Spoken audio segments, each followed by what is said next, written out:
जय हिंद दोस्तों। मैं महेश कुमार एक बार फिर से आप सभी का हमारे YouTube channel study with math में स्वागत करता हूं।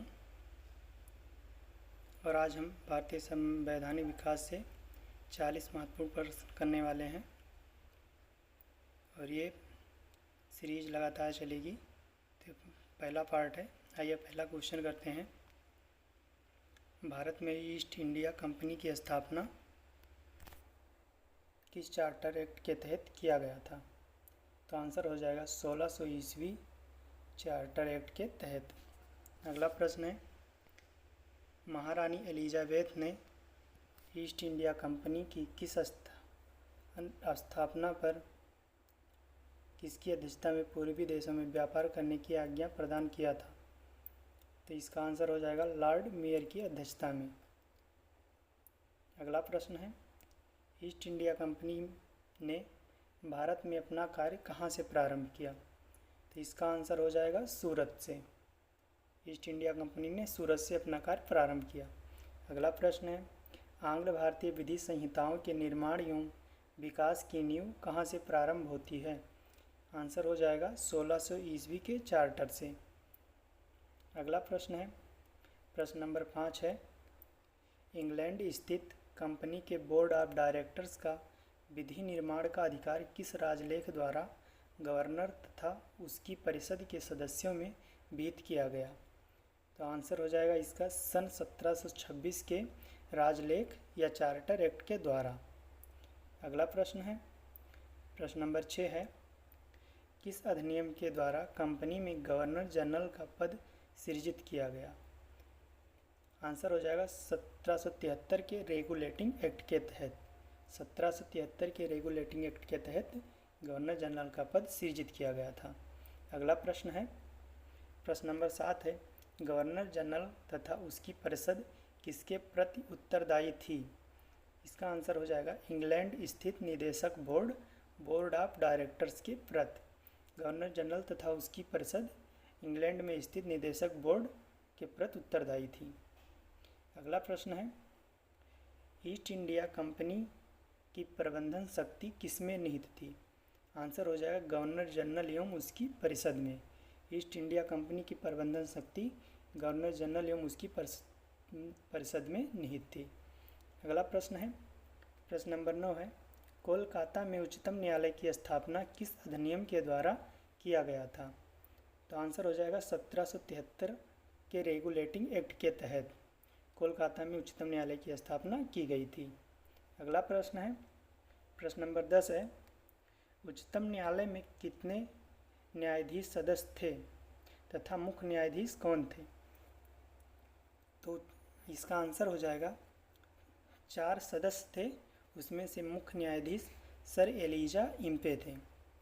उच्चतम न्यायालय में 4 सदस्य थे और मुख्य न्यायाधीश का नाम सर एलिजा इम्पे था, याद रखिएगा। अगला प्रश्न है, प्रश्न नंबर 11 है, किस अधिनियम द्वारा भारत के गवर्नर जनरल और उसकी काउंसिल को नियम तथा अध्यादेश जारी करने की शक्तियां प्रदान की गईं? आंसर हो जाएगा 1773 रेगुलेटिंग एक्ट के तहत।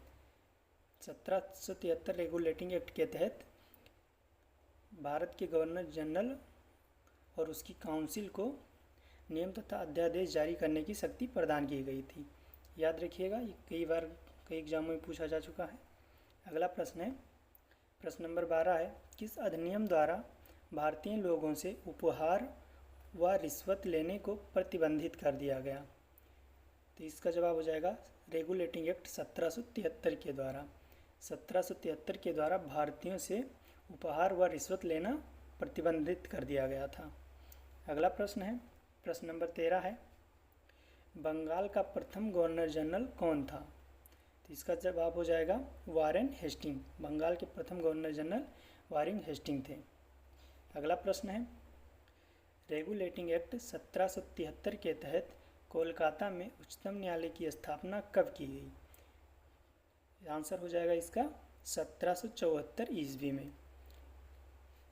रेगुलेटिंग एक्ट 1773 के द्वारा 1774 में कोलकाता में उच्चतम न्यायालय की स्थापना की गई थी, याद रखिएगा। अगला प्रश्न है, प्रश्न नंबर 15 है, ईस्ट इंडिया कंपनी पर संसदीय नियंत्रण का प्रथम प्रयास किस अधिनियम द्वारा किया गया?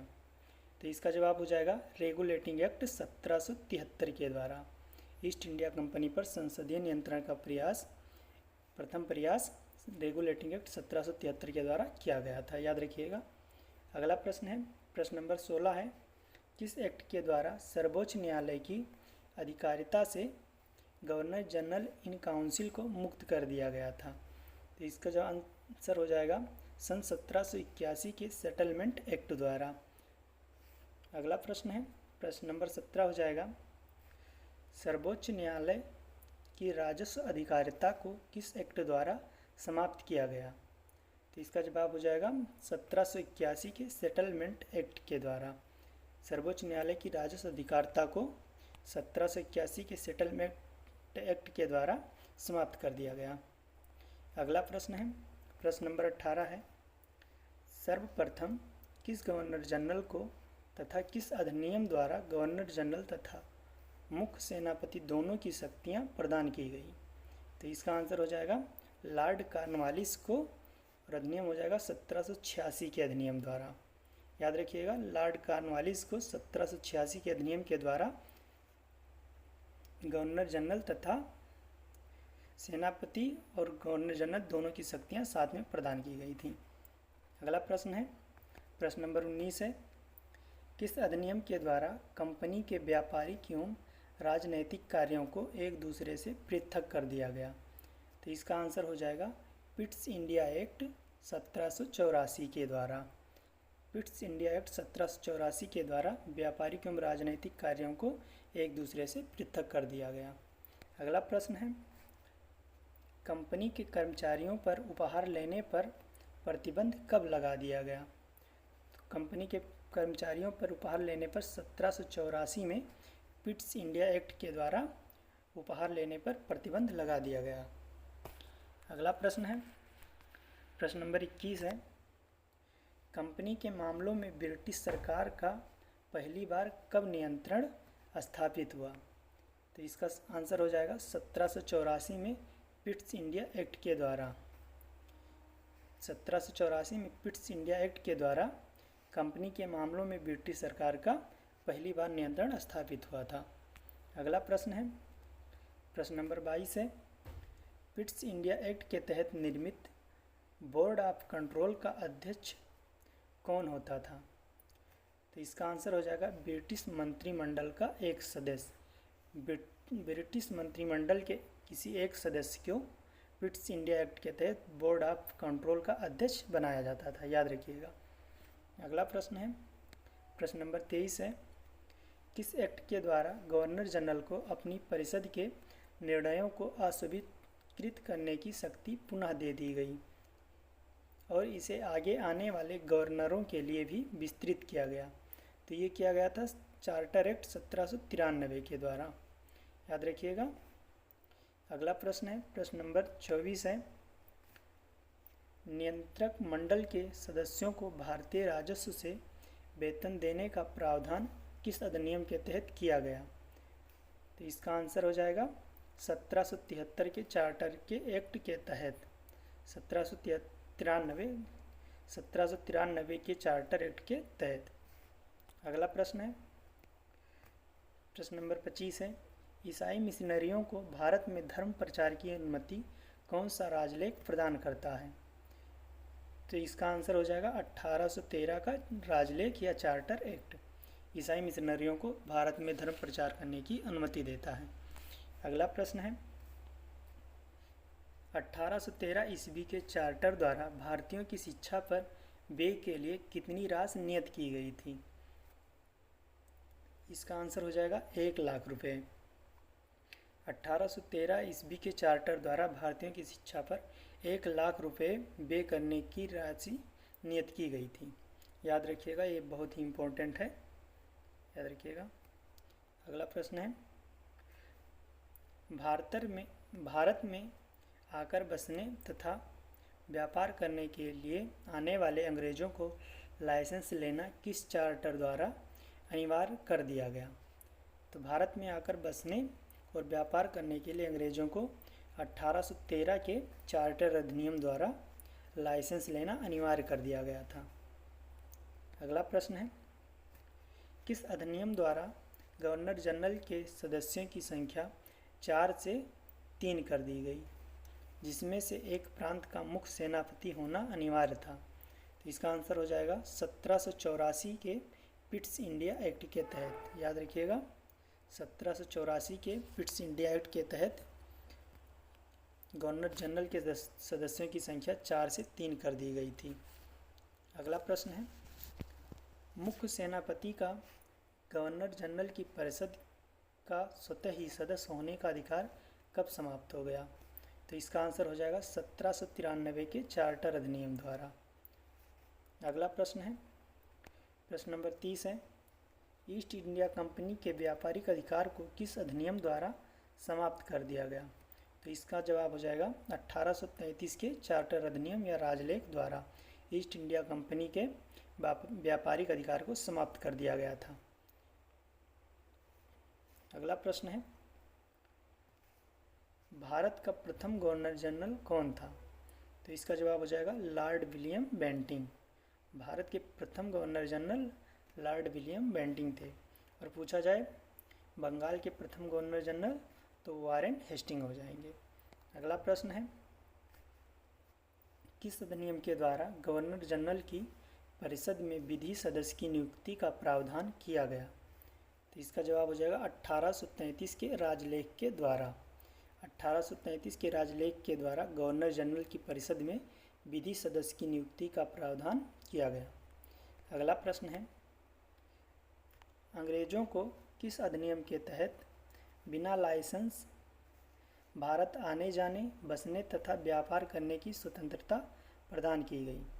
तो 1833 ईस्वी के अधिनियम के तहत 1833 ईस्वी के अधिनियम के तहत अंग्रेज़ों को भारत में बिना लाइसेंस के आने जाने और बसने और व्यापार करने की स्वतंत्रता प्रदान की गई थी। अगला प्रश्न है, प्रश्न नंबर 34 है, सर्वप्रथम भारत में शासन के केंद्रीयकरण का प्रयास किस अधिनियम में दिखाई देता है? तो इसका जवाब हो जाएगा 1833 के राजलेख में। 1833 के राजलेख में सर्वप्रथम भारत में शासन के केंद्रीयकरण का प्रयास दिखाई देता है। अगला प्रश्न है, प्रश्न नंबर 35 है, दास प्रथा को गैर कानूनी किस अधिनियम द्वारा घोषित किया गया? तो इसका आंसर हो जाएगा 1833 के चार्टर अधिनियम द्वारा। 1833 के चार्टर अधिनियम द्वारा 1843 ईस्वी के नियम 5 से इस पर रोक लगा दी गई थी। 1833 के चार्टर अधिनियम द्वारा दास प्रथा को गैर कानूनी घोषित किया गया और 1843 ईस्वी के नियम 5 के तहत इस पर रोक लगा दिया गया था। याद रखिएगा। अगला प्रश्न है, लॉर्ड मैकाले की अध्यक्षता में प्रथम विधि आयोग का गठन किस अधिनियम के तहत किया गया? तो इसका आंसर हो जाएगा 1833 के अधिनियम के तहत। 1833 के अधिनियम के तहत लॉर्ड मैकाले की अध्यक्षता में प्रथम विधि आयोग का गठन किया गया। अगला प्रश्न है, सती प्रथा का अंत किस गवर्नर जनरल के द्वारा किया गया? आंसर हो जाएगा इसका विलियम बेंटिंक के द्वारा। सती प्रथा का अंत विलियम बेंटिंक के द्वारा किया गया और ये 1829 ईस्वी के 17वें अधिनियम के माध्यम से किया गया था। अगला प्रश्न है, किस अधिनियम द्वारा भारत के लिए 12 सदस्यीय विधान परिषद की स्थापना करते हुए कार्यपालिका एवं विधायी कृतियों को पृथक कर दिया गया? तो इसका आंसर हो जाएगा 1853 के चार्टर अधिनियम द्वारा। अगला प्रश्न है, भारतीय विधान परिषद में क्षेत्रीय प्रतिनिधित्व का सिद्धांत किस राजलेख द्वारा लागू किया गया? तो इसका आंसर हो जाएगा 1853 के राजलेख द्वारा। अगला प्रश्न है, आज का ये अंतिम प्रश्न है, कर्मचारियों की नियुक्ति के लिए प्रतियोगी परीक्षा को आधार किस अधिनियम द्वारा बनाया गया? तो इसका जवाब हो जाएगा 1853 के चार्टर अधिनियम द्वारा कर्मचारियों की नियुक्ति के लिए प्रतियोगी परीक्षा को आधार बनाया गया। क्लास कैसी लगी कमेंट करके ज़रूर बताइएगा। अगर क्लास अच्छी लगी हो तो वीडियो को लाइक कीजिए, चैनल को सब्सक्राइब कीजिए। जय हिंद।